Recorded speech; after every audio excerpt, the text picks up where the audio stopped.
So, being Christian means easier life, right? Not necessarily. So let's talk about it. Life can sometimes be a roller coaster, and we get it. So tune into The Walk, where we'll explore the modern-day Christian journey by addressing challenging questions and trending topics faced by young adults today. No topic is off limits.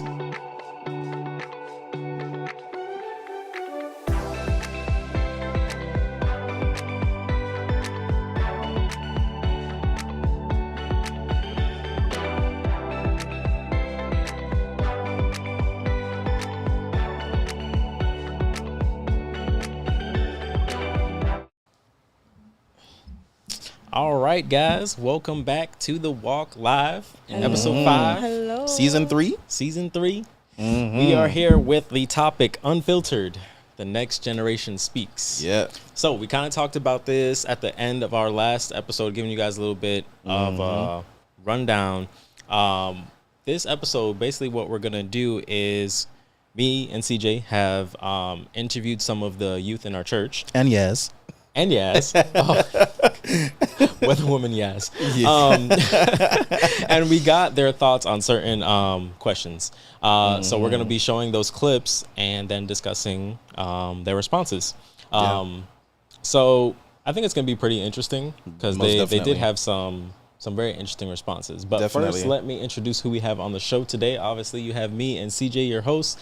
And we have our returning guest, Melinda. Hello. And we have Jolie joining us today. Hi, everyone. Jolie's an adult, you guys. I can't believe this. I can't believe it I either. know, right? We've seen her from Grow up. Oh, gosh. mad little. Most definitely. So we also want to encourage you guys, like, subscribe, share, all that stuff. All of that All stuff. So of that that. everybody can see this, because we want to know what the next generation is thinking. Gen Z, what are they thinking about these things?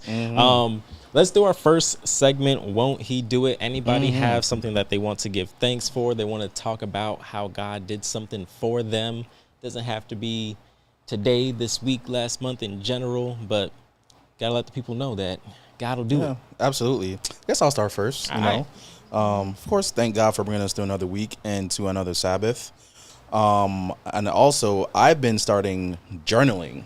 You know, I used to hate writing. I mean, technically, I kind of still do, right? But I'm starting to realize and mature into the fact that when you write things down, you can kind of see your growth over the years. So me writing things down will show me my progress and my growth throughout the years, throughout my life. And it'll be something to look back and reflect on. And maybe one day, like my child or my grandchild might see it one day and kind of be like, oh, let me see what grandpa's life used to be like, you know?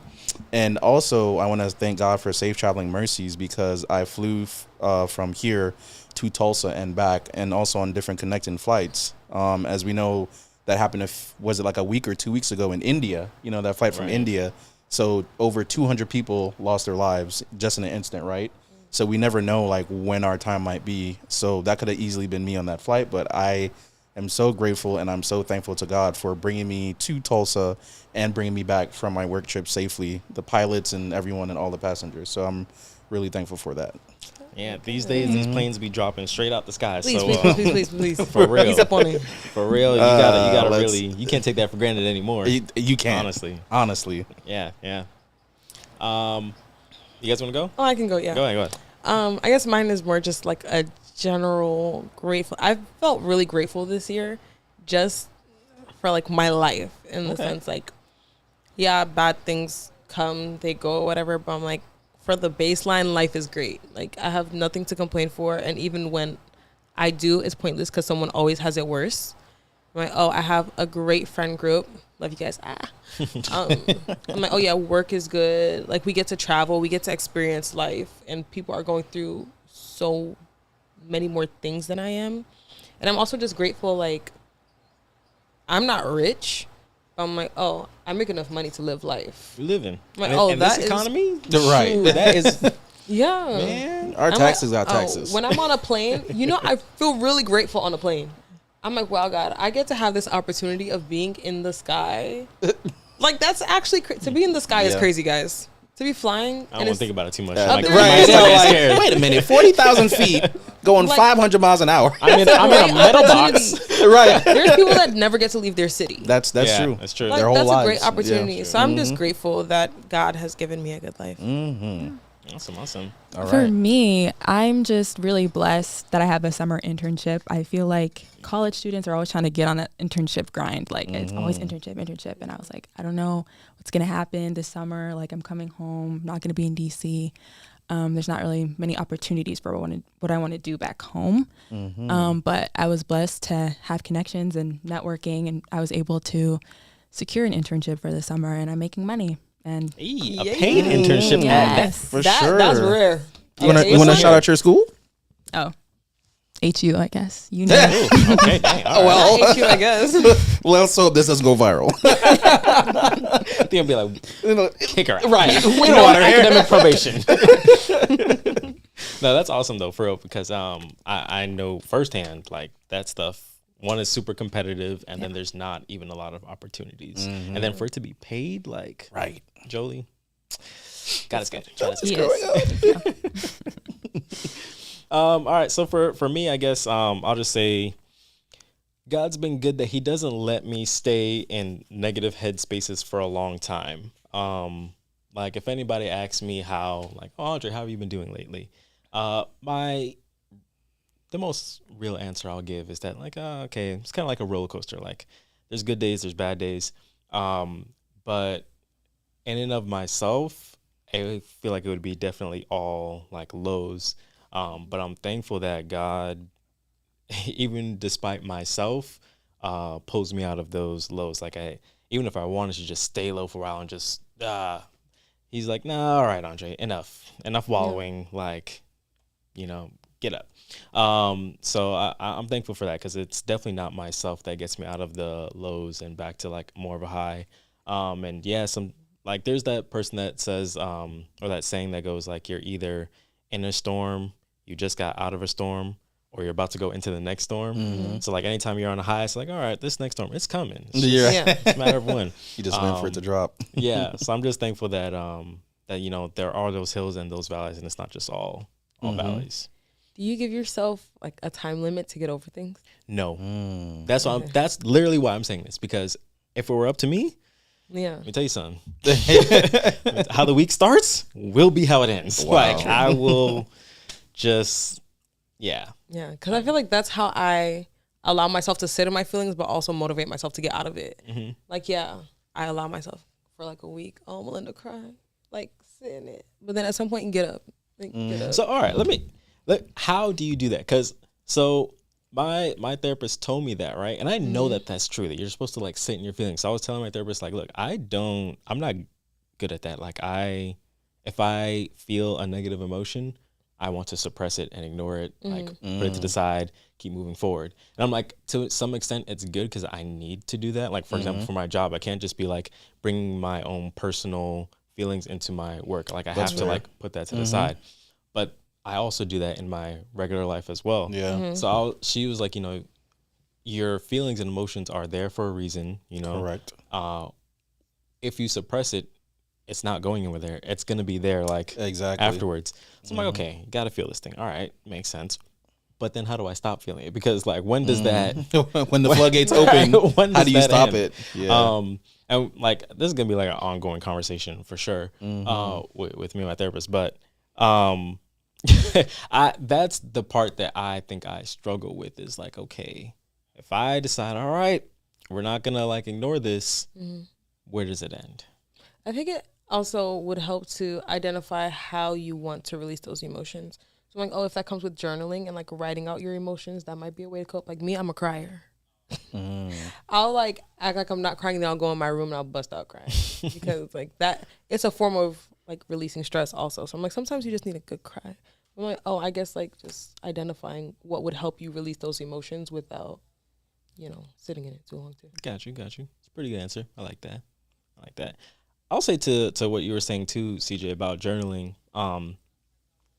It's helpful. I do it from time to time, not as much as I should, because I realized it was helpful, and so I tried to start, but very wildly inconsistent. But sometime recently, I was like looking back at old things, and like I can be a testament to what you're saying. Like you will see. Like, oh man, I was in that space and like I'm not now. Or like, oh, I thought this and like, oh, that was silly. Or like you'll even see things that like, oh, I'm starting to get back into that pattern that I was talking about there. Yeah, exactly. So it is a good thing. Definitely try and keep it up as much as you can. Exactly, and you get to see like answered prayers too. That too, right? Like, hey, like, oh, I'm constantly trying to do this. Like you might have thought, wrote down about school, and now that you graduated and you have a job and what you're doing, it's like, wow, it's like, man, God, I'm stressing over this test, and then like, wow, like I passed the test obviously, and I'm working. So, I feel like writing is a form of manifestation, but when I say manifestation, you can obviously manifest through Jesus. You can manifest through God. So when you're writing down, you have to be really intentional about what you write because things do play out for you, especially if you're putting in your faith, putting in the work as well. You'd see these things play out in your life. And I think that's really cool with journaling. Yeah, most definitely. I'm like, recently I went back and I like read all my prayers in my prayer journal. I was like, oh, sometimes it does manifest and sometimes you're still praying about the same thing. And I'm like, all right, page God's 75, time. Here we go again. In God's time. Literally. For sure. So, word on the street, right? Okay. Word on the street is peace ain't so easy to get. So, there was this clip of this person, this therapist actually, that says, peace that has to be maintained 24/7 isn't peace. What do y'all think about that? Peace that has to be maintained 24/7? It's definitely not peace, because if I have to walk around eggshells just to be around you, then that's definitely not peace. If I got to maintain every conversation that we have, every little thing, or if I feel like, if you're just trying to be around that person and you just feel uncomfortable, then that's definitely not peace. Or you're trying to do something in order to not like, what's the word, I guess would be to set them off, you know what I'm saying? So that's definitely not peace. If I have to be around you and you're like that, then no, I'm not. We can't have this relationship, friendship, or whatever it is. So no. And I guess like also imagine it as something that's like broken, right? If a leg on the table breaks and you're like, oh, I'll just hold it up. Like, oh, it might temporarily be able to be used, but your arm's gonna start getting tired. You're gonna exactly. It's not fixed. Okay. So like, oh, it's not peace. That's good. That's a good analogy. So let me give a little more context about this, because this person is someone that I've seen a lot on social media lately. And I think it's because I probably like saw it and I started like sending her clips to people. So then it started showing me all her clips. But so this therapist is someone that was actually calling out therapists in general, like this new age of therapy that we have now, where a lot of people, gotta be careful how you say this. Well, a lot of people are going to therapy, and instead of learning how to deal with their issues, they're learning how to get by, how to live life with their issues. Like the therapist more so validating their issues instead of like showing them ways to kind of like mitigate their issues. So the example she used one time was like, okay, there's a lot of talk now about boundaries, boundaries. Definitely very valid, very important thing that we need. But if you're using your boundaries almost as like a crutch, Yes. Like a crutch or like even a weapon, right? So like, don't confront me on this. Yeah. This is my boundary, right? Like so when people talk about like their triggers, right? A trigger is something that is irrational, but it's because of your trauma that you have that response. Correct. Right? So that's supposed to be something that you recognize and then you try to work towards so that you don't get triggered anymore. Right. But instead what people are doing is they are keeping their trigger and then putting boundaries on other people. Hey, don't. Because it's going to trigger me. It's going to trigger me. Yeah. But it's like, well, I mean. That's good. Yeah. Like, shouldn't you also be like working on that? You know, like it's you like shouldn't just be able to continue with that trigger. Correct. Yeah. Right? Because the whole thing is the trigger is actually irrational. You know, like someone else, if that happens to them that they don't have that trauma, they don't respond that way. Or when you're healed from that trauma, you don't respond that way. But it's when that trauma is unhealed that you can actually get triggered. Yeah. So her point was saying that like, okay, people are using their boundaries in the wrong way. Okay, Dre. So like if that's how you're going to maintain your peace, like you're like, okay, I got to do this all the time. I got to like put up this boundary here, put it like to keep my peace. She's like, that's not real peace. Real peace is being able to actually be. And no matter what's coming at you, you're able to still have peace. Yeah. That's peace. So that's what she was saying. Dre, that's a very on-time statement. Facts. Like, actually crazy. That was actually good, roaming Dre. discussions on that.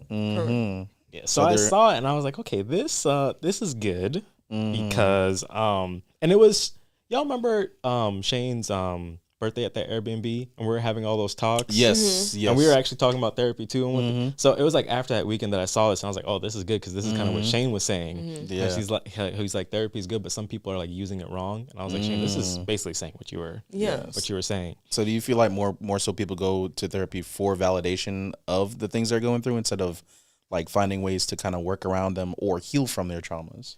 I don't even know if people went there with that intention or if that's just what they found. Yeah, I feel like there's no way to answer that because we actually don't know. Like people actually do. Everyone has some form of trauma. So for sure. Like, I'm not saying that. I don't know if anyone's solely going to therapy to be like, can you validate me? Like, can you just let me know that when I'm triggering people, it's okay, but they can't trigger me? I mean, hey, sometimes it'd be like that. Like that would be crazy. And because you ever see when some people are like, oh, my therapist told me about myself today and I didn't like it. It's like, that's the point. They're supposed to. Exactly. Like, why are you mad?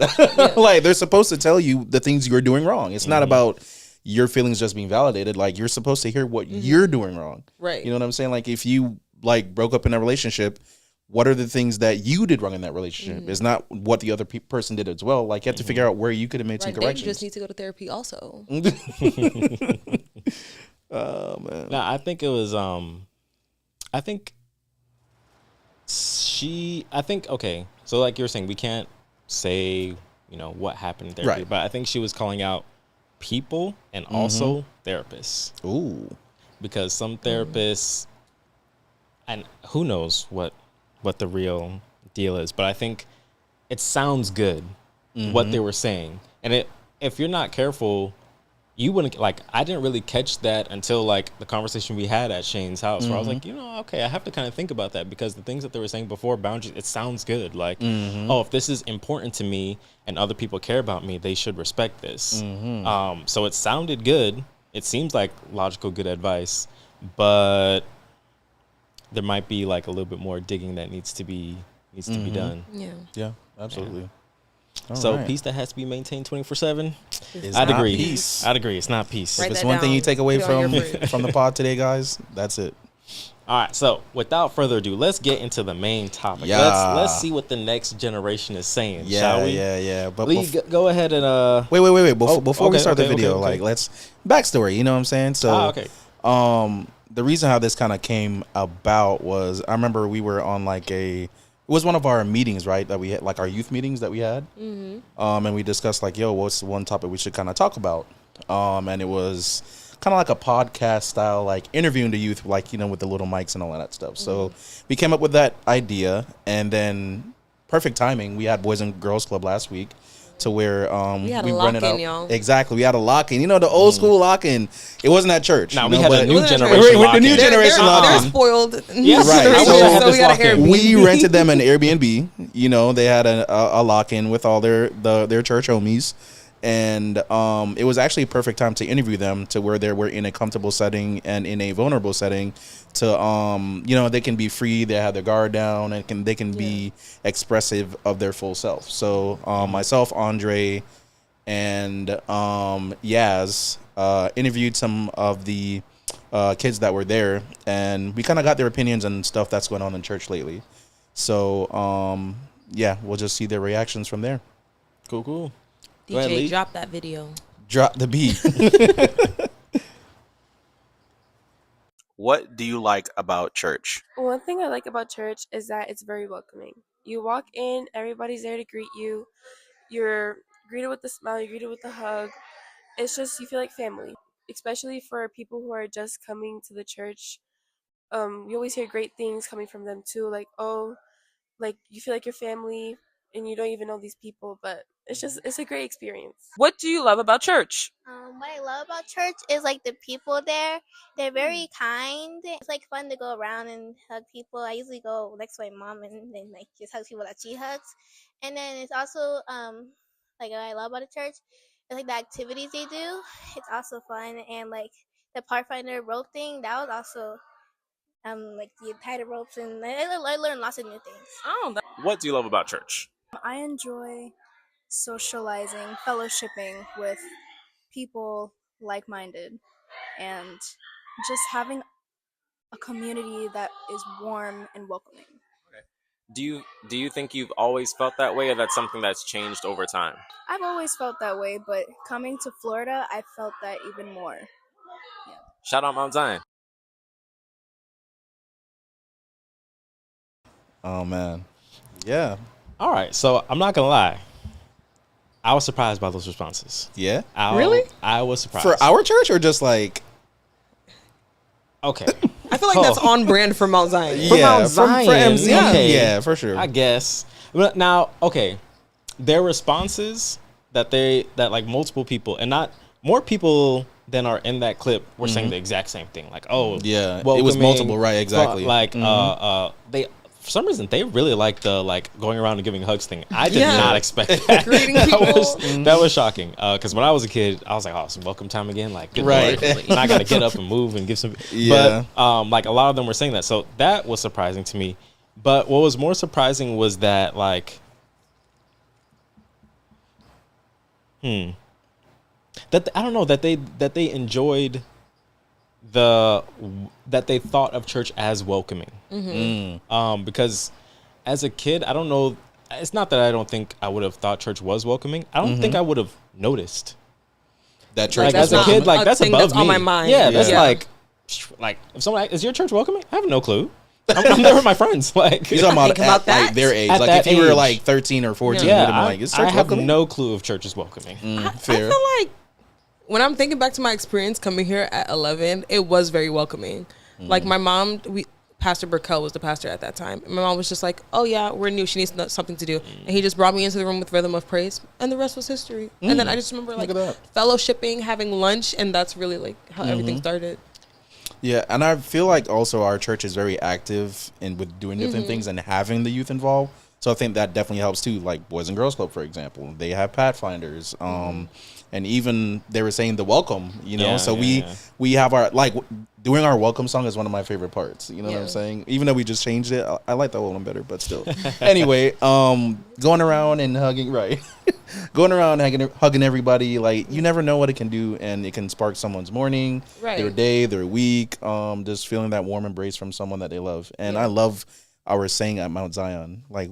At Mount Zion, we love you, and there's nothing you can do about it. You know what I'm saying? So, like little things like that, it hits you subconsciously, Yeah. and it stays with you. So, all of that stuff could be hitting the kids as well. So, we never really think about stuff like that. So that's why they can say like, "Hey, like church is very welcoming, church is very friendly," And us growing up now, we've kind of broken some of those like traditions, right? So we don't judge these kids at all. Like, they might be like, oh, why you coming in church late and all those different things. But I even feel like the older generation, like above us, have become more lenient too. Like they're really they're just tired. They're like, I don't care anymore. We don't care anymore. What happened? We tired them out. Right, we tired them just out. have fun. Right. Love the Lord. Have fun. Right. Keep the Sabbath and love the Lord. Really.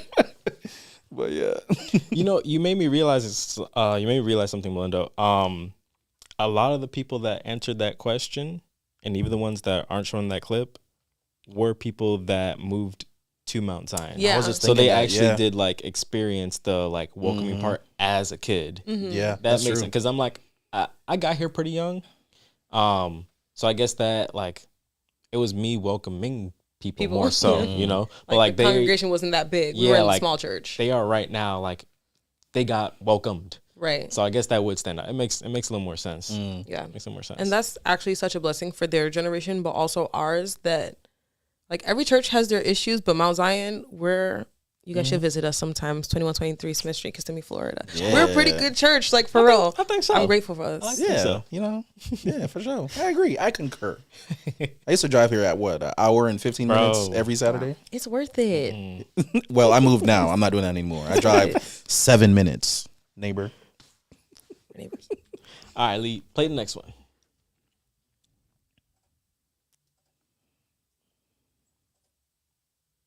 Do you feel like the church is in touch with what young people are going through? Honestly, no, I don't. I feel like the church a lot, they downplay what's going on. Like they'll be like, you're a child, you're not going through anything, you're not struggling with stuff. And that's honestly not true, because sure, we don't go through the exact problems adults do, but we have our own thing like depression or like we were talking about downstairs, anxiety. Okay. All right. I remember this one. Yeah. Yeah, I remember that response. She said something that stuck out to me. What was the line? She said, oh my gosh, of course I can't remember it now. It was like the first line she said. They don't feel like it's as important of the That's things we're going through. Yes, they downplay it. Yeah. I was like, ooh. Yes, I think I kind of remember feeling that way, especially if you have Caribbean parents. Oh, it's like, what are you complaining what for? What do you know? I walked 5 complete miles right. barefoot to No, school, right. carrying Why are they buckets all of water on barefoot? my head. And they all walked the same amount of miles too. Right. Like All of them 5 miles. All of them was 5 miles. So every island in Jamaica, in the snow in Jamaica. Like what? Okay, all right. Yeah, no, but I hear them.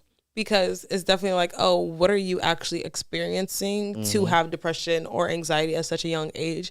But that's all where it stems from. But it also stems from like, I feel like families and adults don't realize how much the household affects your child too. So like, even for like quiet children, we're really observant as children. So whatever you're going through, we're also experiencing in some capacity. And then we're going to school dealing with other people who might be going through those same issues, but are now translating it onto other people. So you're dealing with different attitudes. You're dealing with bullying. You're dealing with identity crisis.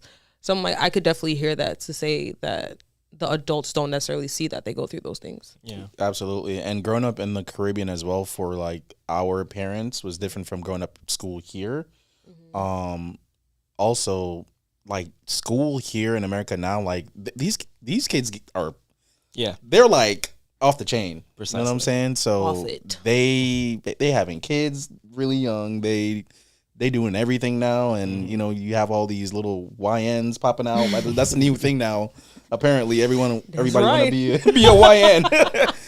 So it's kind of like they go through a lot. And all of it, like you said, it stems from the home, right? What's happening at home? Who are the role models that they have? Yeah.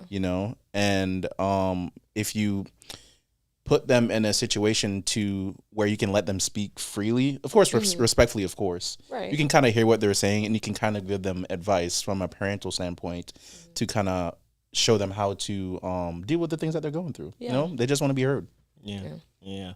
You touched on the key thing too, the differences between that generation and our generation, definitely this one coming. I think kids were more allowed to be kids, or they were more likely to just be kids. Yeah, that's you true. know, like life was like simpler. They didn't have the exposure that these kids have, whether they want to have that exposure or not. They're gonna get exposed, especially with technology and social media. Exactly. So I think that almost forces kids to even go through things at a younger age that they normally wouldn't. So it's not that the kids are like even doing something in and of themselves to have that exposure. Like it's happening to them. Yeah. So like conversations that you need to have with your kids, unfortunately, need to happen even younger. You know, that's so scary. It is, because like if you don't have that conversation, someone else will, and you don't know what they're saying either. So definitely. And she said another thing that I was like, okay, I'm glad you said that. She said depression. I'm like, there are a lot of kids that are actually going through that, and because they don't have real people that they can talk to, they're holding it in, and especially at that age, like they don't even have a lot of the screw that. At my age, I barely have the mental capacity or like maturity to be able to like suppress and hold things in. At that age, it's completely different. There was one thing that I learned in dental school when it comes to like kids that I didn't realize, but I'm like, oh, this is very true. I had a pediatric dentistry class. You have to have it because I didn't want to do pediatric dentistry, but the professor was saying like kids' brains work differently, especially when it comes to time. Whatever they are facing or whatever is in front of them, to them that feels like forever, because they don't have a concept of time. They've only been alive a couple of years, right? We that have been here longer, we kind of more so know, oh, this sucks, but it's only going to suck for a period. 2 months. Right. Give or take. Right. So even like they were telling us that when it comes down to like small things, so like, okay, giving a shot to a kid, in their mind, their life is ending. They're like, this is it. Like they don't, like when I say like, oh, just a pinch for a second, they're like, no. Like, like you say, I'm going to take away your phone. They're like it's what? forever. Yeah, they don't have that concept. So what they're going through or what they're facing to them seems like a bigger deal. And you have to kind of treat it as if it is that a little bit, because that's their reality. You know, you can't brush it aside or downplay it. That's not going to get them to want to come to you with more things. Yeah, you kind of have to like meet them where they're at. Exactly. Like, I was watching a sermon the other day. Well, why I'm bringing this up is because usually when kids are going through things, you'll also see them act out. Like, all the sermon is like, oh, outward expression is usually like showing inward like composure, like what they're going through internally. I'm like, oh, that's true, because a lot of these kids are acting out for a specific reason, but if you're not sitting down and talking to them and meeting them where they're at, you're never going to get to the root cause. Exactly. I think another thing is when it could be the complete opposite, like they could act out or they're keeping everything in because they've tried to arise this issue or whatever they're feeling to their loved one or parent or family, and they got shot down. Exactly. So it's like, okay, I'm just not going to say anything anymore. I'm just going to keep to myself because nobody seems to hear me or nobody cares. So. Fair. You're going to have kids come to a much quicker conclusion in that too. So if you are someone out there that has a kid come to you, don't skip that opportunity, because there may not be another one. Absolutely. Yeah. Don't let their age be the deciding factor to kind of respect them and show them what they're going through is important. So no matter their age, just hear them out, you know. Sidebar to our youth at Mount Zion: if you're watching, your young adults care, and you guys can always talk to us. Come to us. We're pretty cool. You. Yeah, mad cool actually. Facts. Iley, hit it.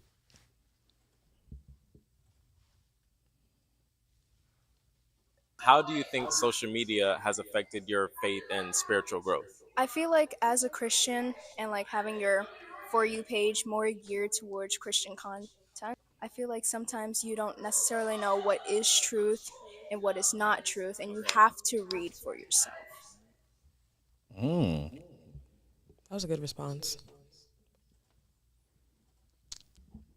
Listen, Alana got some maturity on her. Yeah, right. Because Jesus, like, right.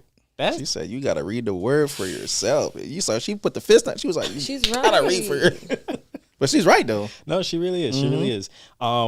It's interesting that she said that too, because I feel like that is something that I see. Like as I'm scrolling through Instagram, I do have like Christian stuff that pops up every now and again, and there'll be, I've sent some things to Shane where I'm like, what do you think about this? Because I'm like, it sounds pretty good, but like also, I'm like, I don't know. I ain't hear this one before. Right. Like, this is a little fishy. And like, if you're not lining it up with the word, you can easily get deceived, because even when you do line it up with the word, sometimes it's like, well, hold on, the word says it like here, like this, but like, what about here?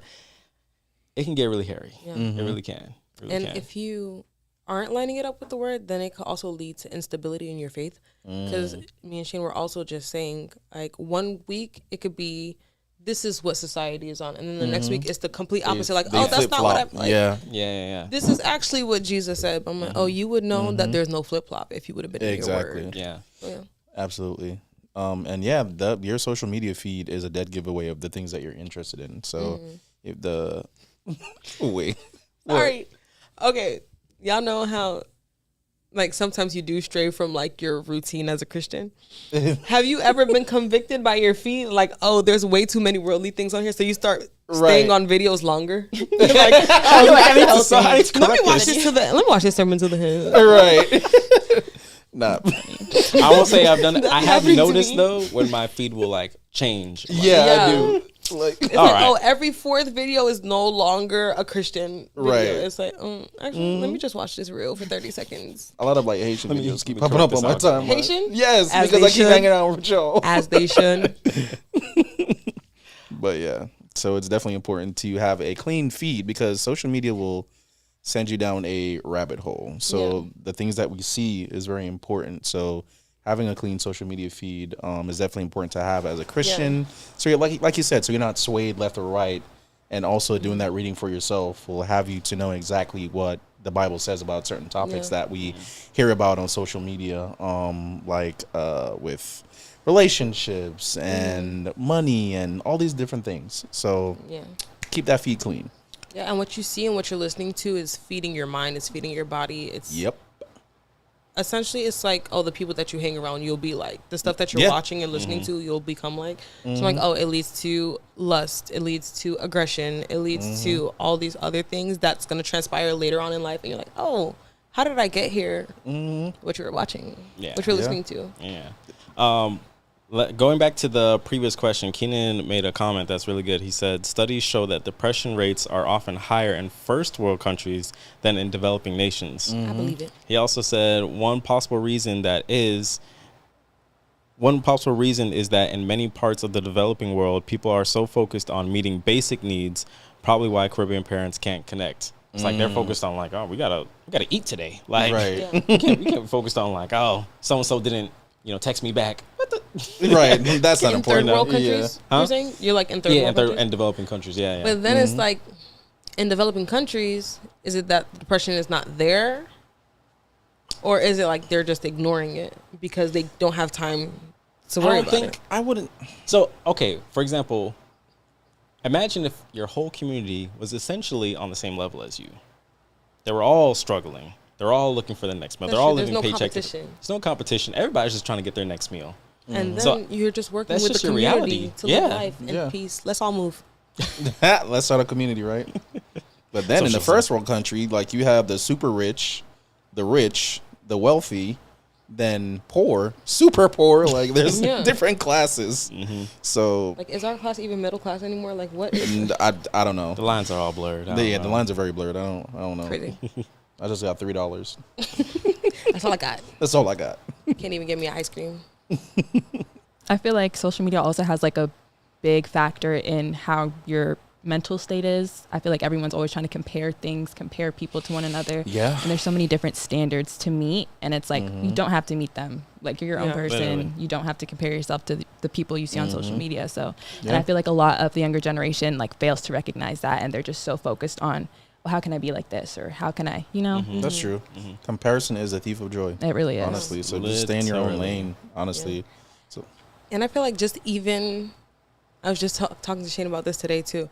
Like just how often I was scrolling on social media. It really just doom scrolling does something. Like it just makes you feel like I don't want to do anything. Like I don't want to be motivated to do anything. I just want to sit here and scroll. Just scroll. I'm like, you could be spending so much more time being productive with your life and growing as a person, but you're over here scrolling. Melinda. Right. Be for real. What is it? Because iPhone now they have the screen time thing. All you have to hit right. Continue. No. I mean, you'll see the amount of hours you stay on each application, and it's yo, I spent 9 hours on Instagram today. Right. It's That's a shift. Yo, that's insane. Whole work shift. Wow, that is a whole shift. I could have got paid to do something. Imagine if you get paid to scroll. Wow. People do get paid to scroll. It's a what thing. job is that? How? Wait a minute. Hold on. It's What like job is how that? people get paid to do Netflix reviews. They get paid just to watch movies. Really? That's like people getting paid to review things. Yeah. Fair. How does one get into that? Let me Let's change professions, Drake. Side hustle. Right. Honestly. Let me change my profession to scrolling. I'm a senior scroller. Student loans for no reason. The other thing I was gonna say was, especially with social media, it's also important to have a community. So when you're seeing things that you that have you questioning, and that you're like what about this? It's good to be able to send that to your community so you can get others' thoughts on it as well. So a lot of times I'll send things to Shane to bounce ideas off of him and stuff. So that's another key thing, especially in this age where there's so many different things floating out there. It can be helpful for sure. Absolutely. All right, let's go to the next one. What do you wish the church understood about your relationship with God? I wish they understood that. I feel like they do understand this, but they don't address it. How so? That we're all on different parts of our relationship. We're on different areas. So some could just be starting, others could be right there, about to be just one with God. Yeah. But it's somewhere in between. Some are still struggling with different things. What do you wish the church understood about your relationship with God? I kind of wish they didn't think it was all the same. If one person is thinking that same way, we're all thinking that same way. Not all of our thoughts are the same. Just because you think teens think, there we go, that you think teens are thinking that way doesn't mean we're all thinking that way. Of course, there's going to be one or two people who are, but we're not all thinking that same way. We all have different relationships and with God, and I wish they saw that. Okay. All right.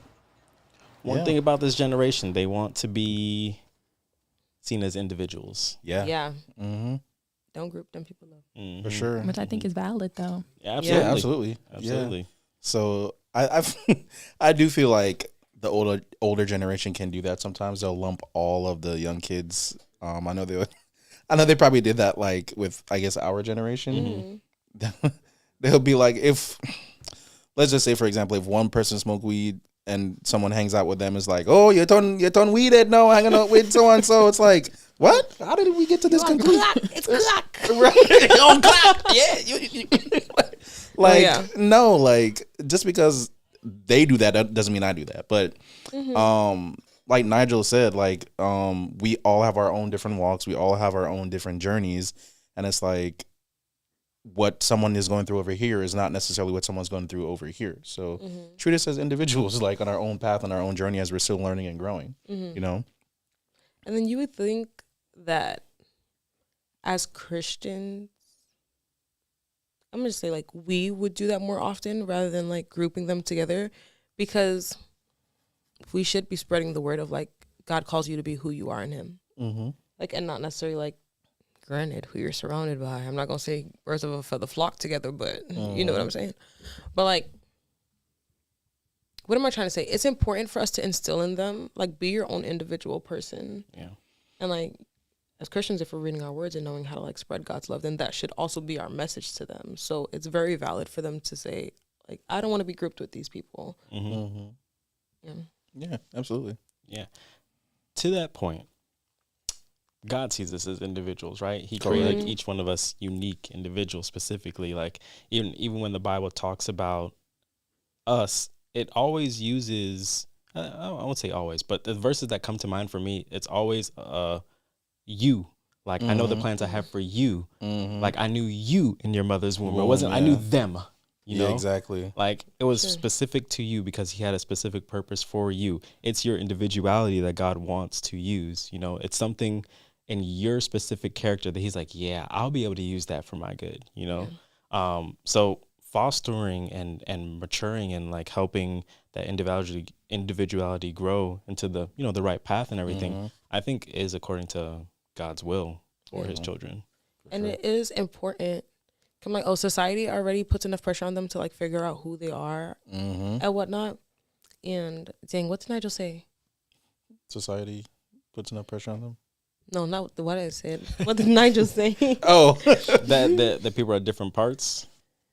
Yeah, like it's important to let them know, like, yes, everybody is in their different walks because I feel like growing up, you're just like, oh, this is where I'm supposed to be. But I'm like, even when you get there, everybody's walk in Christianity is like this. Yeah. So it's like also letting them know, hey, it's never going to be 100% perfect, but all you can do is strive for that. Right. So like take everything a day at a time. Yeah, do what you can do. Yeah, definitely. Yeah, I think that's a really key thing, and even not even with just with kids, with like new converts to Christianity. Like you have to realize that everybody's in a different part of their walk. Yeah, I think one thing the older generation, or not even older, someone that is older than you can potentially do is kind of put their convictions on you. Like they see like, oh, if I was doing that, this would be like a really big problem for me right now, but someone else might not quite be there. And yeah, it might even be wrong at any point in your walk, but like they may not be ready at that moment, to receive that. And that's okay. Yeah. Like sow a little seed, tiny seed. God do the rest. Let God do the rest. Like give the Holy Spirit room to do his thing, in time. Things will happen. Yeah, absolutely. Right. Perfect. Yeah. Let me read another comment. Keenan said here, going back to the social media question, Keenan said, yes, Jolie, research also suggests a strong link between frequent social media use and increased levels of depression, especially among teens and young adults. Mr. Research over here. Keenan. I know, right? Keenan over there. Yeah, that totally makes sense. Totally makes sense. Absolutely. Again, I think it goes down to the comparison thing, because once you're looking on social media and you're seeing all these fancy, rich lifestyles, which I are do this, I want to go there, I want to be like this, but I got a set.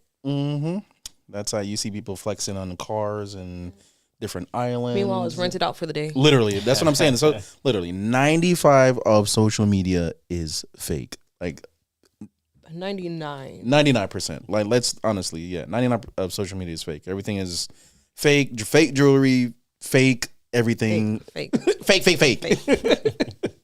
But yeah, do not let comparison be the thief of joy. Honestly, live your life for Jesus, of course, and he will take you on your journey that you need to be on of joy.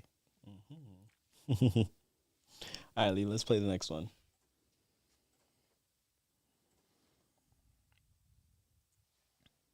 What frustrates you about church? What frustrates me about church is that some people say that they believe in God just because they go to church. They think that church is an excuse. The sanctuary may be sacred, but what we share with people, God's love, it's sacred, but it's meant to be shared. Okay.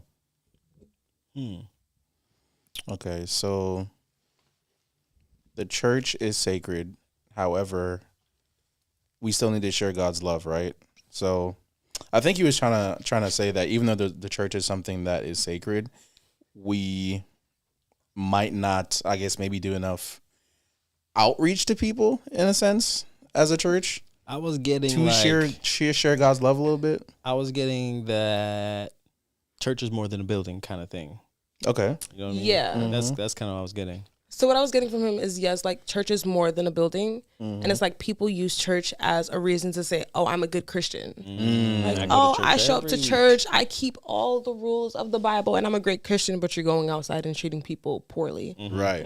Right. So, and I also guess what he was saying is like, yes, the church is meant to be sacred, but God's word is also sacred. Like the message that we're supposed to be spreading to people is sacred also. Like that is our purpose. Like go out and show God's love and like walk in his image, like show people that you are actually Christian. Don't just pop up to church and be like, oh yeah.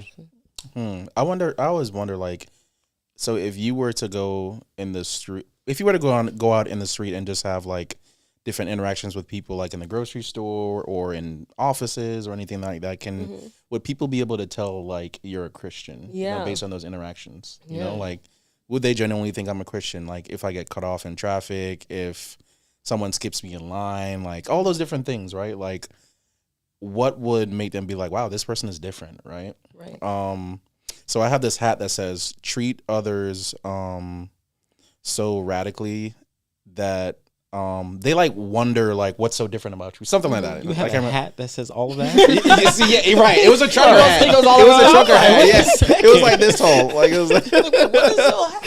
Oh, it said love others so It said love others so radically that they wonder why. You know? Okay, I like. So that's what it said, right? So it's kind of like, what's different about Jolie? Like, you know, like that should have definitely like made her upset, made her mad, but she responded with something that's out of the normal. You know, so definitely, yeah. I kind of feel like as Christians, we should definitely, when we do certain things out and about, like we should operate in that sense and not just in church. Right. So even when we leave here, that's the true testament of being a Christian, not at church, like when we leave church. Man, and it be the parents sometimes. Like, oh, come to church. Oh, hi, sweetie, say hi to her. Say hi. And then you come home and you tearing my butt up. Right. But you're not having patience with me. You're not having kindness with me. Not even at home in the parking lot. On the way to the car. Right. Wait till I get you. Right. And I think Daniel's you know, what frustrates him is something that frustrates a lot of people. It's something I think one of the main reasons people have like church hurt and people like stay away from the church. Because they're like, yeah, those church people are just concerned with their church. You know? Yeah. I don't see any love there. I don't see any like what would make me want to be there. Dang, that'd be hurting my feelings. Because it's like, dang, if only you knew, like, it's the people and it's not God. Exactly. Yeah. Like, That'd be my thing. That person just has some stuff to work on. Don't worry about them. Like, come to church. Like, find the Lord. But you know what? That makes it all the more, like, I used to have that same thought that, like, oh, this sucks. Because, like, you can't undo all the years of, like, stupid stuff that has been happening. But then I had a different perspective of, like, okay, you know what? It makes it so much more impactful when someone sees that difference. Yeah. Because they're like, whoa, this is not what I was expecting. This is not what I was used to. Like, it has even a bigger impact for them. It's similar to like dentistry, honestly. Like, people have a lot of terrible experiences with dentists, and I hear about it and I see it all. But then, like, if they come to me and they have that good experience, I see like that whole shift, like from when they first got there to like after they finally got their treatment and stuff. And they're like, oh man, like that's different. Like, I've never had something like that happen before. And they like telling everybody, I'm like, stop telling people. Like, shameless plug, man. Hey, speak highly of yourself, man. You're a great dentist, man. Lee put his business card up there on the screen. I don't need no one else come. But yeah, like that's the same thing with Christianity. When people see like the real Jesus, you know, when they see like that real love, they're actually like taken back and like, whoa, okay, that's something different. Yeah. It draws them even more. I would say definitely reading the Gospels as an adult, Matthew, Mark, Luke, and John, like definitely changed my life. I was crying in Matthew. Really? Yes. There's some good stuff in there. There's some really good, great things in there. So, like, you really see Jesus as a human. Yeah. And you're like, oh, real. people were really treating him poorly. Like, bad. Like, the church treated him like crap. Like, it's terrible. Yeah. Like, his people. His own people. Like, it's insane. Yeah. And, like, honestly, before I read that as an adult, like, when I was in the military and kind of, like, got out, I was kind of, like, in a dark-ish place, you know? Valley? Yeah, I would say. Well, state of mind. In a dark state of mind, and just honestly reading the Gospels kind of like drew me out of that, you know, and just really having the love of Jesus. Of course, I'm not perfect. I still have my ways about me, but like definitely reading the Gospels has literally changed my life, you know. So, yeah. And I usually tell people, like, if you are looking for a place to start reading the Bible, yes, I would. Perfect. I read it all the time. Yeah. Yeah. You'll be captivated just from jump. You know. Absolutely. Yeah. Matthew, Mark, Luke, and John. I've been plugging Chosen wherever I can. Watch that show. Amazon Prime. Yeah. Chosen. Good Lord. That will. I love that show. Seeing, like, being able to see. I'm like, oh, this. I really believe. that like that's kind of it was How close it to how it was. was. Yeah. Like Jesus was like that, man. Like they didn't understand this man. This man was doing all kinds of things that people didn't understand his mission. Like oh, his disciples, how screwed up they were. I think it captivates a lot of things very, very well. So if you get the chance, go watch Chosen. It's great. It's Absolutely. great. Lee, next one. How would you describe your experience growing up in the church? I'll definitely say that growing up in the church, it definitely makes it like 10 times easier to stay connected with God. And like, say I have like a bad week, I'm just going through it and stuff. I still always have Saturday, and I come in and like it'll like shine a light basically. Like if I was going through something and I need to talk to somebody, I go to church, and then okay, here we are, and now I'm worshiping. I'm hearing this great music that might sometimes relates to what I'm feeling and like going on throughout the week, and just stuff like that. When you come to church, even if you weren't feeling it, you'll never leave like like it was a bad decision to come. Like the gym, it's like you don't want to go to the gym, but then once you get there, you're like, okay, you lift. I did a nice workout. Yes, Okay, exactly. cool. Like it always finds a way to lift your spirits. That was a good response. Yeah, definitely. I like what he said there. When people talk about like, why do I need to go to church? Can't I just be a good Christian? Can't I just watch church online, stuff like that? What he said is part of one of the biggest reasons why coming to church can be very helpful. Yeah, that community, definitely. that fellowship with people. That like if you have that bad week, being around like-minded people, being around people that you can share these experiences with. Just like hearing, like there's something about that human connection that you get in person, and even at a young age, they're getting this, Yeah, exactly. And when we had our little BTS behind the scenes moment, when Jolie asked us and we had our little accents, we did touch on that. Like, it's like community, because when you were younger, well, for me, when I was younger, like around like 9, 10 or whatever, I was just going there for my friends. You know what I'm saying? I wasn't, just get some snacks and call it a day. But now, as you get older, like you love like seeing your church friends and like seeing everyone, and you get to rest and you don't have to worry about work or anything. Like you can praise God with your friends, with people of God, listen to the music, have a great sermon. And like the song said, like you get there and you don't leave the same way that you came in, right? So it's a great overall experience just to have that community aspect of church. It's like a refresh, like a restart of the week for me, Exactly. It's like it brings you back.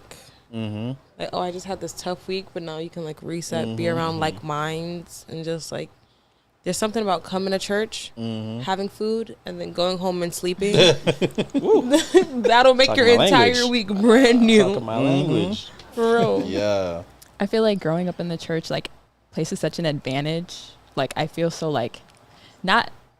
Maybe that's the wrong way to put it, but I don't know. It's like some people grow up and they decide to leave, but then you feel like something's missing. Like there's always that part of you that's like, I just don't feel fulfilled, or I don't feel whole. And then when you step in the church, it's like you could have the worst week, worst day, whatever, and something just changes. Like you feel that energy shift within you, and it's like amazing. I feel like it's one of the best feelings ever. Yeah. Nice. Yeah. Now, unfortunately, there are some people that they don't have that experience, that they don't have that feeling when it comes to like when they step in church. They step in church and they feel immediate like anxiety, immediate like maybe judgment, maybe like past their past is like coming up in their mind. Maybe burnout from the church. Oh yeah, Lord, that's a whole wearing thing. too many hats. That's a whole thing.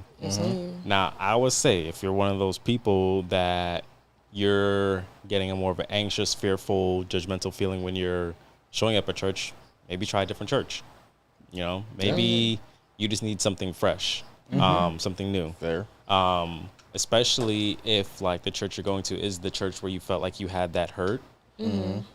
Doesn't say that you never have to go, that you never go there again, but maybe you need to go to another place where you can kind of heal better, and you can come back there later on. There's nothing wrong with that. If that's what you feel that you need, I think that you should definitely take that opportunity and chance to do that, to heal. Because there's people that will do the opposite. They'll just like feel that there, and then they'll just ostracize from church completely. And then they have that something missing, that void that they're trying to fill with other things. Try to fill that void with the same thing, just at a different location. Yeah, absolutely. Might be worth it. Same God, different location. Yeah, absolutely. All right, let's do the next one. What's one thing that you think the older generation needs to hear from young people right now? I think they need to hear that, as young people, that we could not really take over, but we have input in the church. And I think that sometimes the older generation, like, they take over to control, like, what the young people would say, so that nothing, I guess, bad could come out. But if they give us, like, the chance to open our mouths and, say what we feel, sorry, I can't breathe. um, that, like, we have a lot to say and that we could add a lot to the church, like what we're doing now, Boys and Girls Club. I think it gives us more of a voice. Would you say from like the time you were around 10 till now, there's been a change with that? Yes, definitely a lot of change. Do you think it's enough though? I think it will gradually grow because we've gone somewhere now. So I think as time goes on, it will be enough. I think. Did you guys? Oh, do I have to wait? No, you're good. You're good. Oh, did you guys hear all of that? The beginning was hard to hear. Okay, so she was essentially saying like she wishes that the church understood like the youth have a voice also, and they can implement themselves in the church and like their ideas to help the church like progress and grow. Absolutely. And that like once they do let them in, then they'll realize like, oh, we can actually do this. Like it's not bad to let in the youth. I'm like, man, that's true, because that's exactly what we did. We got to a point where we're like, oh, if we just do it and prove them right, then they'll just let us like grow. And we've done exactly that. I was going to say that I feel like you guys have done such a good job of that, especially with the younger kids, with the choir that they have. Like, they have such beautiful voices and they just have so much power. And I feel like now that you guys are giving them the chance to express themselves and show that they're able and capable to do things. Yeah. I'm like, oh, I am surprised, because they're all like, oh, when are we going to sing again? When are we going to sing again? I'm like, oh, when we used to go to rehearsal, we were just chatting away. I don't, like, I remember enjoying being in the choir, but I don't know if I remember, like, oh, I can't wait till choir rehearsal. Right. Like, Shay, please, when are we going to sing again?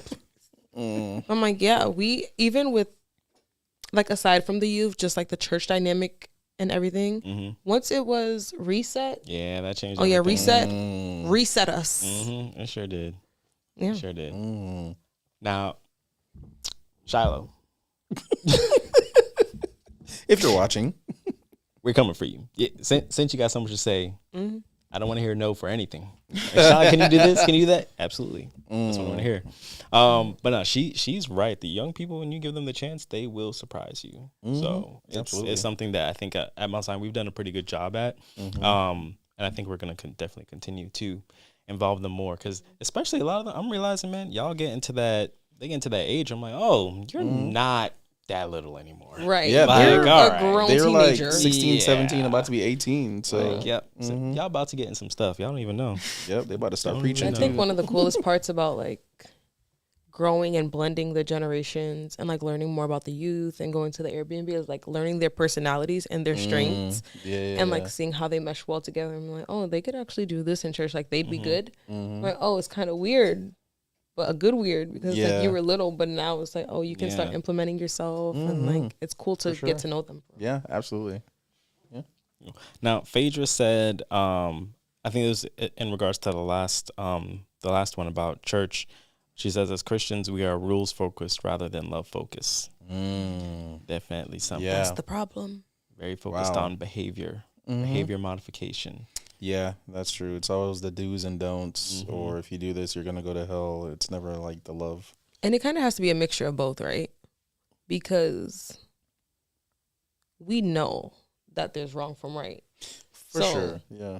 Aside from like, you know what I mean, like the SDA handbook or the traditions that's not actually biblical, like the things that are actually biblical, that are right or wrong, those things do have to be spoken about. For sure. With love. Absolutely. Right? So I was like, oh, it's accountability and not judgment in a sense. And then also the why behind it. Like, it's not like doing or not doing things because you need to do or not do these things. Correct. It's like the reason behind it too, because especially as kids, that's what's gonna like ground them in it. If it's just like, oh, I don't, because people are gonna ask you like the why. Exactly. Yeah, we live in a why generation now. Yeah. Because when we ask those questions, and I'm sure when our parents asked those questions, it was just like a because I said so. Right, You right. know what I'm So don't ask, Exactly. don't wonder, don't even Jesus think said that. about it. Right. Jesus said that. Like, did he? But yeah. That is actually, we talked about that. That's something that we're realizing now when we're reading the Bible for ourselves. It's like Jesus never said because we're just listening to the older generation who probably only got preached to. Yeah, like for they sure. probably weren't actually like they just knew Psalm 23, Psalm 91, and called it a day. But when you're reading it, like, oh wait, what? Like I didn't know that. Like that never says that in the Bible. Right. Like, oh, it is kind of crazy because I do be using that towards my mom. I'm like, where does it say it? Exactly. Show me where does Show it doesn't. me, right. So I don't know what you're Chapter, talking verse, about. Exactly. You're not What too old to book? get beat, Melinda. You better calm down. I know. You better I have to calm honor down. my mother and my father. Yeah, so that your days may be long. Amen. Hallelujah.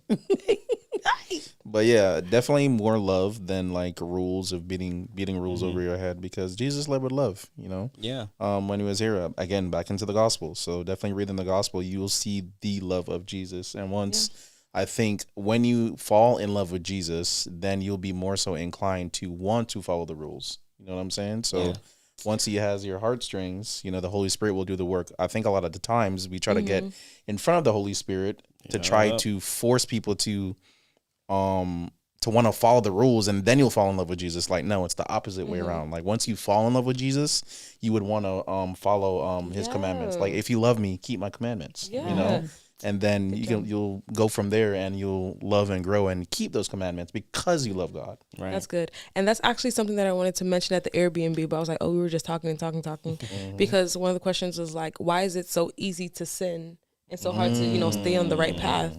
But I'm like, oh, once you focus on God and keep your eyes fixed on God and just like take it day by day, all of those things that you wanted to do in the past become unattractive. You're like, I don't want to be in that loud environment, that crowded environment. Yeah, that's true. Unsafe space. Like it really, truly just falls off. And then you're like, oh, how did I get here? I'm a whole different person. Yeah. Yeah. Most Even definitely. the things like that you watch. So like, I'll be very transparent here. When I was in college, I don't remember which one. When I was in college, I was watching a certain show, right? I'm not going to say what show it was, but there was a lot of cursing in this show. A lot. Now, I'm not someone that really curses, but watching that show, all of a sudden I noticed, I'm like, That's not like a fun word. Like, that's not a sentence I would normally. I want to use that sometimes. I would never really say that before, and I would like catch myself. I'm like, oh snap! Like, and I didn't know where it stemmed from. So then I went to watch that show again. I'm like, oh, this is where. Oh snap! Like, now I'll also be again very transparent. What I should have done, what I would do now, is be like, okay, I can't keep watching this show. Yeah. What I did then was like, oh, I gotta speed through. I gotta finish this because it's having too much of an effect. I can't watch this for a whole month. I need to finish this week. So I finished it, and then I went back to normal.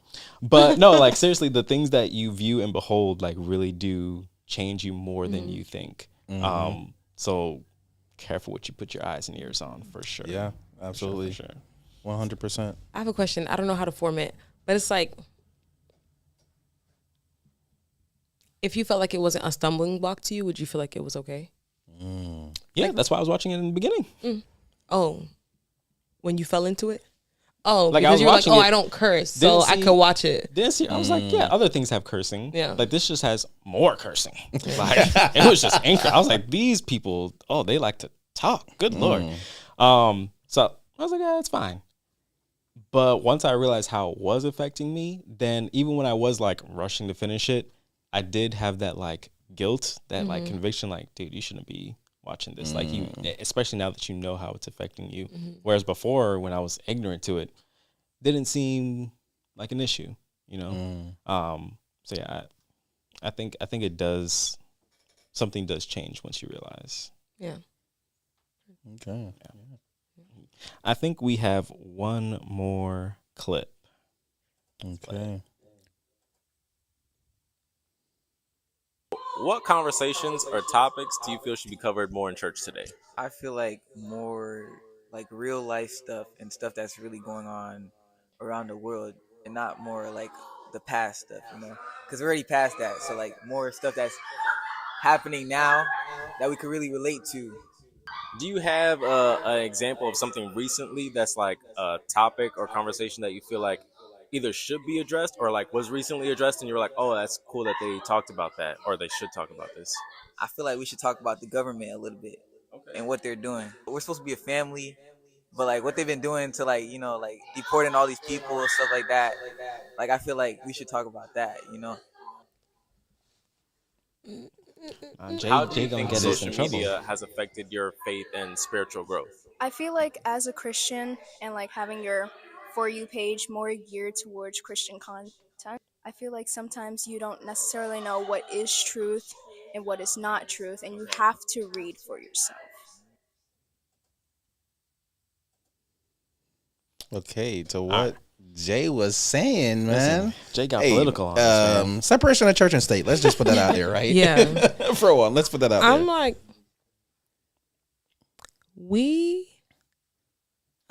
this is what I was saying.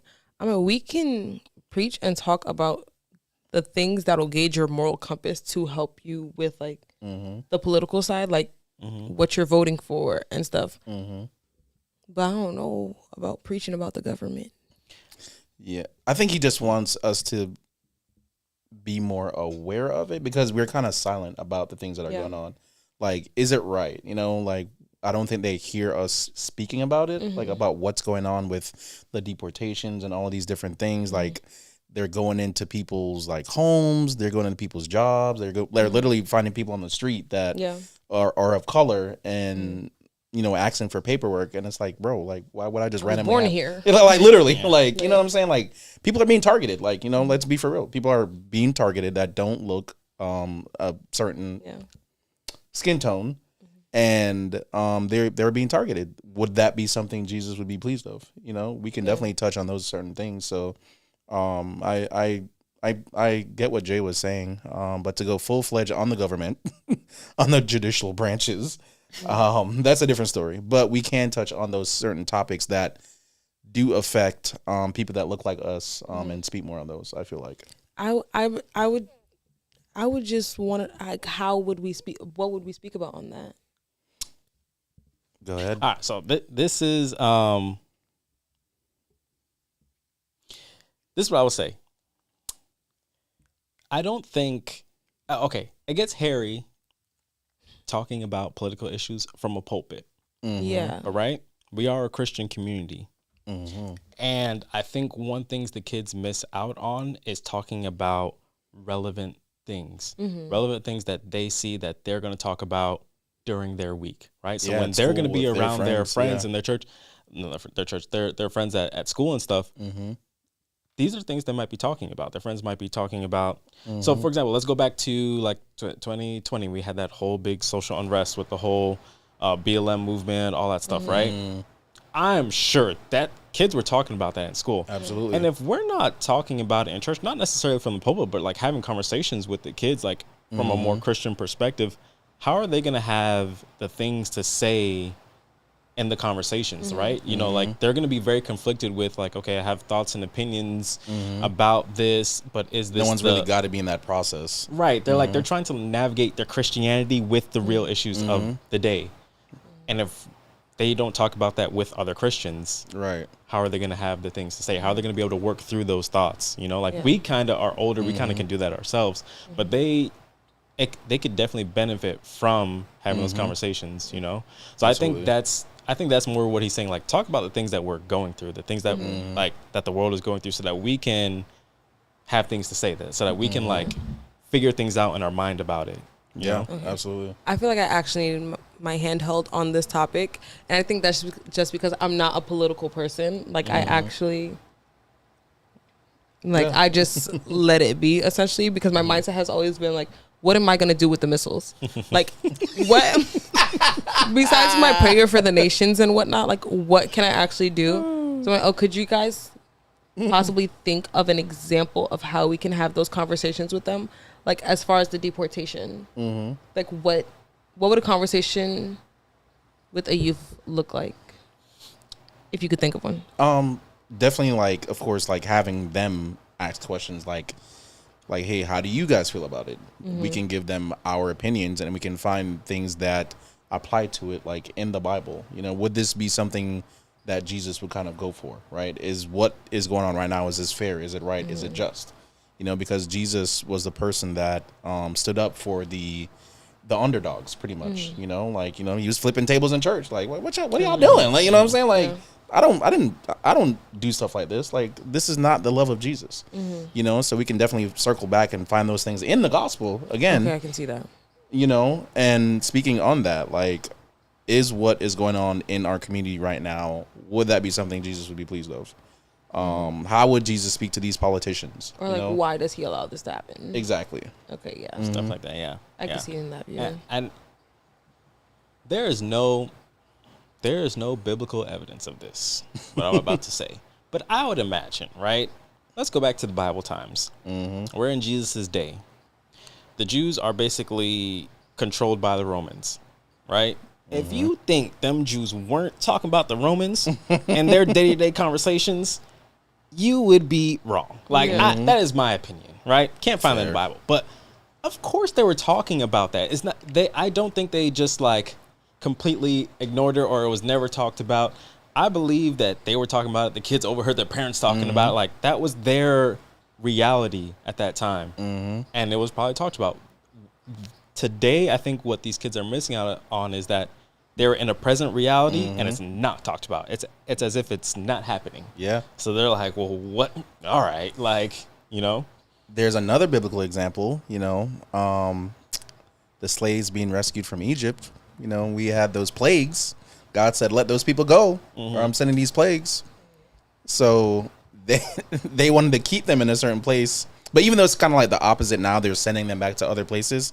But in a biblical sense, they were being held captive and they needed to be released, right? So I feel that that might be another biblical example of like, okay, would God or Jesus kind of stand for something like this, right? Being rescued, you know, parting the Red Sea, having them escape, the water being on the soldiers and all that stuff. So it's kind of like you see in the Bible examples of people being rescued or being in places that they need to be, and God provided a path and a way for that to happen. So I would say that's kind of like another example. This is just my opinion. I hear that. It's on a past episode, I was going to bring up one of our past episodes. We did a segment, what would Jesus do? I think, and one of the questions I was gonna ask was, I can't remember the wording exactly, but it was essentially asking like, oh, what would Jesus do about like social unrest today? Like, would he be out there protesting? Would he be preaching about it? Would he be addressing it? Would he be ignoring it? Like, you know, what would he be doing? And I didn't end up asking it, I think just for like time, because I didn't want it to go long. But I had no answer to that question, even when I was going to ask it. I think it's tough because like Jesus came here for a mission. And so like addressing the political climate was not a part of his mission. But let's say that he was just able to just stay here. I think he would say something. You know, I don't think he would just like let it go. Right. In parables, of course. In riddles that we in have riddles to and parables. piece apart hundreds of years later. Right. You guys are actually making my mind move because I'm like, Melinda, why doesn't this seem like something I feel like needs to be spoken about, right? Like what is the blockage there? The blockage there. Yeah.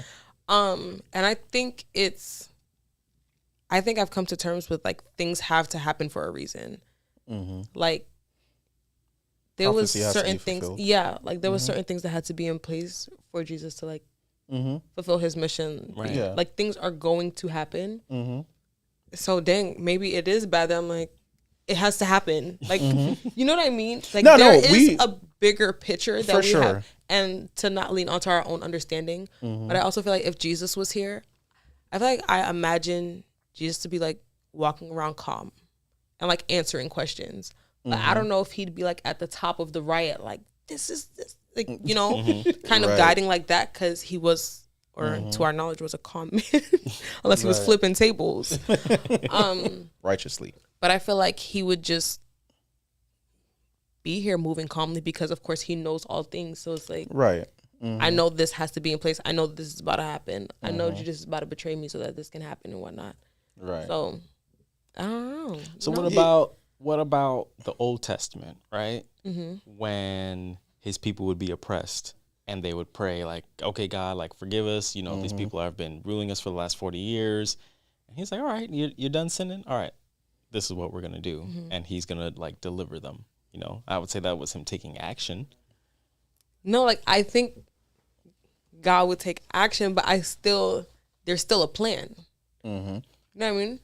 Well, I do feel like prophecy has to fulfill itself, like you said, right? But I think more so it's just like speaking about it while it's happening, right? Is like what we're kind of talking about. Like it isn't necessarily to, I guess, change it, because it has to happen regardless, because Jesus has to come. You know, he said certain signs and things are going to happen before I come.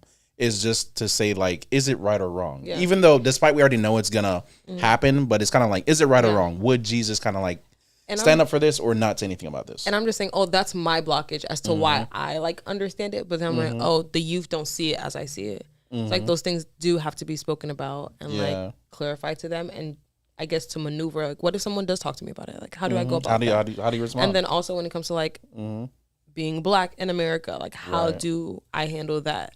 Because my parents are like, oh, just don't say anything and come home straight away. But like, what if that's not my circumstance? Like, what if I actually need to know how to operate this situation? What do I do? Yeah, fair. And then even hearing about how other Christians may have been in that situation and how did you handle it? How did it go? You know, so them getting those like testimonies, you know, because could things be good too. Do need more than pray about it. Yes, I feel like it's good that the youth doesn't want to be complacent in what's going on, because anything can happen to us. Like, we're all minorities for the most part. So it's like we have to let them know how to deal with these situations, or it's good that they're just aware of what's going on in the world and that they want to understand why these things are happening, but also how can they not change, but like how can they be involved? How could they what? Be involved? Yeah, how could they like be more involved in the situations? And again, when we talked about that episode on like purpose, one of the things that was mentioned was your purpose is usually connected to what you feel strongly about. So like Nehemiah, he felt very strongly that those walls were down. He was like, how on earth are the walls not rebuilt? No one else cared, but for him, it was a huge thing. And so that was connected to his purpose. There may be some youth here that their purpose may be to do something in this social environment because it really affects them. And maybe Jesus wants to be a part of that too. But if they're not getting the pathway to that, then it's like a hindrance to their purpose, you know? That's good. Fair. Absolutely. Yeah. Let me go ahead, and then I'll read a couple comments.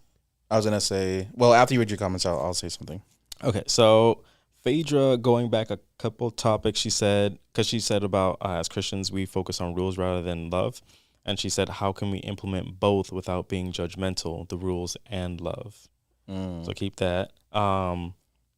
Michael Clark said, we can make some time, 1 or 2 Sabbaths a month to discuss the issues with them. I think that would be good. We can incorporate that in our Boys and Girls Club. I think they would like that. Ooh, might have potential things for Boys and Girls Club like that. Absolutely. Shane, write that down. Yeah, said it's only spoken from one perspective. Oh, is it only spoken from one perspective though? And that's good. Because who's leading those conversations and what's their beliefs, and is that what they're implementing in that conversation? Like, are they just saying it from that perspective rather than a broader? Okay, so if a youth came to CJ and CJ has a set mind on his viewpoints on what's happening in Gaza or whatever, is that the only narrative that's being spoken to that child? Or are we speaking like as a group in a more broad aspect so they can like actually know how to operate and kind of figure out their own moral compass and how they would, analyze the situations going on? Yeah. Yeah. I think that's a fair point. A good thing to get multiple opinions for sure. Absolutely, 100%. We agree with you, Yaz. Yeah, definitely something that should be considered. So let's go and answer Phaedra's question. She said, how can we implement the rules and the love without being judgmental? I think it goes back to what I was kind of saying earlier. You put the love in there first. And when you have the love, the Holy Spirit will do the transformative work of you wanting to kind of obey those laws and actually also being a living example, right? People will follow more so what you do instead of what you're saying. That's true. Yeah. So if you're living a life, being obedient and living, following the laws, the 10 Commandments and all that stuff, and it's more so like, okay, like this person's like a real great example of what I want to be like. Let me learn what they're learning, or let me be more like them. Let me let me have the Christ like characters that they have, and then once you attach to that person and you learn from that person, they can teach you the same things that they're doing in order to keep the laws and the love at the same time. So that would be my I think answer for that. Also teaching and guiding with the fruits of the Spirit. So like kindness and patience. Yeah. So it's like they were saying, like not everybody is in that same, like at that same point in their walk. Exactly. So like not rushing them. Oh, I corrected you on this last week. Why haven't you changed yet? Or like even just your tone. Like your tone can change accountability into judgment real quick. A little turn in your voice, like, oh, like why are you judging me? Now I don't want to speak to you at all. Yeah. So I think those two things, kindness and patience, will definitely allow people to be like more open and more willing to be vulnerable. Yeah, absolutely. I think it's important to try and, especially if you're going to be in a situation where you said like you're almost a mentor for someone, like they're seeing qualities in you that they like and everything, so they're like, oh, I kind of want to attach to this person. If you're in that situation as the older person, you want to be transparent too. Oh, absolutely. Showing that person not only the good but also the bad. Where that you came from. That you're still human. That you Things still you make struggle mistakes. with. Yeah, exactly. That you definitely made mistakes then, because otherwise they may, especially when they do mess up, they may take it harder. Exactly. Because they're gonna be like, man, like I'm still not there. Like like this is the process. I'm still not there. Like give yourself grace. Yeah. Because it's in those like guilt and shame moments that the devil's like really trying to keep you at that level. But when you let go of that shame, let go of that, and just allow the guilt to motivate you to get back on track, then you can continue to climb forward. Absolutely. I think that's something I really want for the youth. I'm like, I'm a person that loves conversation. Facts. So I'm like, I really want them to know, hey, and we keep saying this, like, we've done everything, guys. You can talk to me. I'm like, yo, I'm ready to get into the nitty gritty in these conversations, so you guys know, like, there's nothing that you can't talk to us about. Honestly, like literally one of us has done everything. Whatever y'all thinking, whatever y'all did, we probably already done it. Right. Just so you know. It's like, we were your age. When we were your age. Your let's age. get into those conversations. For sure. I think that's good. Yeah. I think that's good. So that was the last video. Okay. Well, not exactly. Okay. Because we did have one more video from someone we didn't necessarily touch on. However, do you remember the question that we asked you? Yeah. Do you remember Honestly, the question? no. Yeah. I don't remember. Okay, we gotta find it. I don't remember either. So you know what we're going to do? We're gonna ask you a random one. All right. What question do we not go through? So long story short, like we actually interviewed Jolie as well, but forgot she is a whole adult now. So we invited her on the show since she's kind of like close to being youth, but not technically youth anymore since she's an adult. She's a young adult. Wow. She's like, classify me with the 13-year-olds. But yeah, so we had asked her a question, but we don't remember where it is or the video. But we'll just ask her a random one now. I'm gonna ask you a random one. Make it good. What do you believe Jesus would say to the church today? I think, well, specifically I'll talk on, a general spectrum, but also this church. I feel like we've made so much progress here at Mount Zion. I know not every church can say that, but I feel like going back to what Shiloh said, implementing the youth, I feel like that's something that's so important. And God and Jesus, obviously they're one, but they find the youth very important. The youth is what's going to be, they're going to be the change makers. They're going to be the ones that are going to strive for better in this world. And they're just important. And I feel like showing that and having that here is something that he would appreciate and commend this church specifically for doing. But I also feel like when it comes to Christianity in general, people find Christians to be,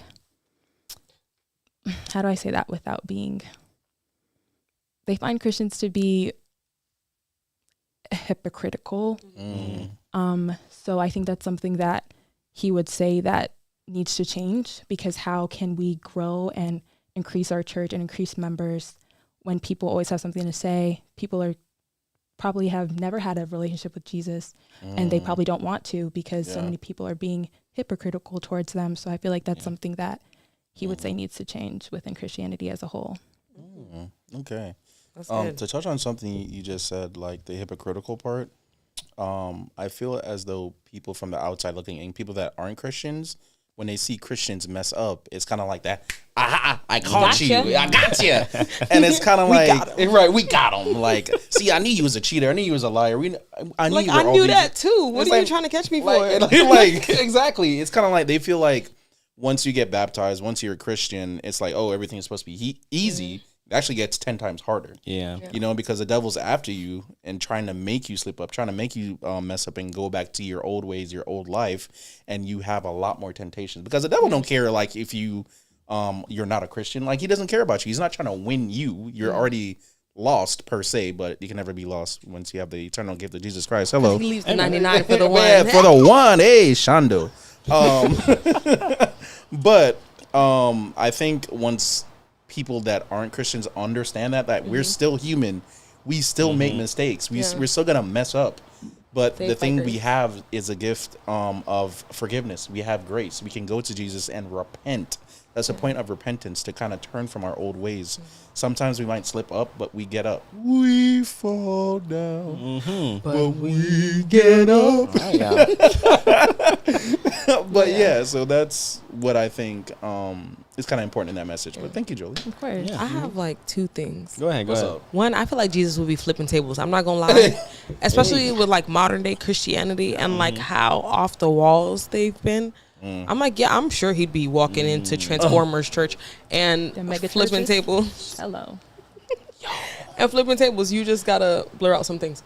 But how do you guys feel about Christian content? Like Christian people content? Recording themselves like at their Bible study or in prayer, or those are the ones you gotta be careful about. That kind of ties into that social media question. Like, you know, when people, they'll be like, oh, I walked around my house for 3 hours praying, but they're catching it from different angles. So at some point you interrupted the prayer, you moved the camera. You had to move the camera. And like, unless you got like 12 different cameras in your house, which is something. Weird. It can be hard to know what's a show and what's real. It really can. Yeah. And when people are recording themselves like crying or something, it's like, how did you? When did you know how to press play? Or like when you're scrolling on TikTok and they're like, God wanted you to see this, and then you see the ad pop up. I'm like, scroll, please, scroll. Nah, that's funny. It's interesting. Those ones, because sometimes it'll be a good little word though. Yeah, so it really will. This was for me. I'm the one who needed to see it. This is a little good something. But then I'm like, well, how many of these do you do? Yeah, and is it all how much real? are you getting paid? I think it's definitely like you use discernment in that moment. Have to. Definitely. That's a huge thing, man. I think we all should definitely have to pray about is discernment, because we can be easily tricked and easily swayed. Because there was one example I actually saw on TikTok. It was a someone that used to be in the church and they're now like a witch or something, right? Yeah. And they were talking about like, oh, the Bible doesn't say like crystals and like rubies. Oh my gosh, this is that one girl. She's very radical about it. Yeah, like, it's a black girl, right? I think her dad is actually a PK or something, right? And she was like, oh yeah, the Bible doesn't say like these things are bad because God said he'll give them to you in heaven, like jewels and rubies and all that stuff. And it's like, to be fair, she wasn't wrong. However, crystals are not demonic. Correct. She was pretty much saying crystals are not demonic, which she's in fact correct. However, the use of them, like once you put your power in that crystal to say it'll give you longevity, life, protection, then it becomes demonic, right? So you have to be very careful of how people twist words and all that stuff, and make sure like you have discernment, because you'll see people like that on TikTok who have thousands of followers, and a lot of people. How many people have been miscued by that? Be like, oh yeah, now I can put my faith in crystals, and that's why it's so like sensitive for the youth. Like they're honestly seeing anything. Exactly. You know, how many youth saw that video and was like, "Oh yeah, now I can have crystals." Yeah, with the abundance of questions they already have, now they're like, "Oh, crystals aren't demonic. Now I got it around my neck. Exactly. Now I got it in my bracelets. Like, oh, this one is for protection. So exactly. God is your protection. God is your protection. Once you try to the put crystals from TikTok, right now they're gonna buy them. But yeah, don't ever put your faith into any object or anything outside of God. So that crystal, that whatever it is. Nothing. So you can only have faith in Jesus Christ, guys. Amen. Amen. All right. So wrapping things up. I think this is really good that we were able to get these questions and opinions from the young people. I think it's going to be very pivotal in moving forward in Christianity and getting this next generation involved in things, fostering their growth and everything. I'm glad we did this. It was a great idea. Absolutely, yeah. We need to get them one of these days, I was going to say, we need to get them in these seats. They're going to be on here. Whether they know it or not, they're going to be on here. Shiloh. Shiloh. Locking that one down from now for sure. It's going to be, I'm looking forward to that one, honestly. Absolutely. We're going to have a good time. Let me let you guys know about, hold on. Another question? Michael Clark said, now you have most of the concerns from the kids' point of view. We have to find a productive way to address those issues. Don't let it fall through the cracks. Absolutely. No. We're taking this and moving. We're taking this and moving for sure. Danielle said, I feel like prayer is so intimate, and it truly is. It truly is. Shane said, great idea for a show. Loved hearing the youth. Yes, I agree. All right, let me let you guys know about 2 things. So, Saturday, July 5th, we are having our 50th anniversary celebration. So if you are in the area, you definitely want to come through because it's going to be great. I personally can't even believe that this church has been here for 50 years. That's that's mind blowing to me. And I haven't been here for obviously I haven't been here for the whole 50 years. You haven't? Obviously. Really? Lies. I thought you were at the ribbon cutting ceremony. Yeah, I know this I know I may look, no. Black don't crack. Wow. No, but even from when I did get here till now, there's just been so much change. Even from us being in that small church to the yellow walls over here. here. My goodness. The stage, the collapsible stage. Wow. I forgot about the collapsible stage. Oh, yeah. Yikes. We've gone through some stages. So it's going to be really awesome to celebrate our history and getting to this point of 50 years. So if you're in the area, definitely come by. It's going to be a good time. Now, so that you guys can know about upcoming things, if you are a youth or young adult, Lee's going to put up a flyer on the screen. You're going to text either youth or parents or YA or all to of the above. The number or all of the above, so that you can be subscribed to our text chain where we're going to be giving announcements about next coming things.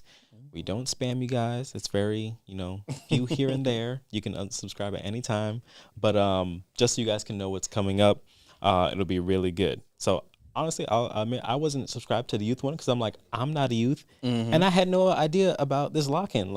It was the day before. I was like, oh, there's a lock-in? Guys, we divided and conquered. That's I was the like, what time? Right. I'm gonna pull up. Right. I'm young at heart. Young enough. Right. So yeah, no, you definitely want to be subscribed to these things so you can know what's happening here at Mount Zion. So guys, I want to thank you for being on the show. Jolie, thank you. Hopefully we can have you again in the future. Hope so. It's been a really good one, guys. Let's pray to close it out and let everyone go. All right. Father in heaven, we're thankful that you have brought us to this Friday. We're thankful that we have had another episode of The Walk. We're thankful for the responses that we were able to get from the youth and the issues that they were able to bring up, that we're able to talk about, the things that we can now have in mind for how we can better cater to their development and growth, their spiritual growth especially. God, we know that this is the generation that is coming up, and you are planning to do many mighty and amazing things through them, and we just want to be a part of that. So we're asking that you will work through us, give us the wisdom and the discernment that we need to be able to develop programs for them, develop things to be able to help their growth, give us the wisdom to be able to talk to them and have conversations, those tough conversations about things that they may be facing.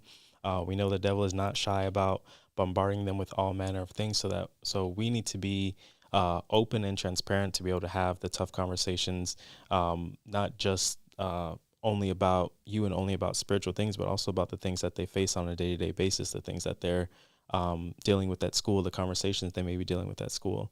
We're asking God that you will help the youth to know that we are here to help them, lead them to the right people that will be able to have a positive impact on their life. We're asking God that you will just shield them from the attacks of the enemy as much as possible. We know the devil is active and he's busy, but your love, your power is greater than the devil. So we're asking that you will guide them, help that we can be as best joined in you in this process. We're asking God that you will be with us throughout the rest of this week, throughout the Sabbath, and help us to have a good week. Be with all of us till the next walk. In Jesus' name, amen. Amen. All righty, guys. Thank you for being here. Episode Thank y'all for 5 watching. is a wrap. Whoa. Before you go, make sure you like us on all social media platforms at The Walk Live and find us on any of your favorite podcast platforms. Our journey doesn't have to end here. Join us on the next walk.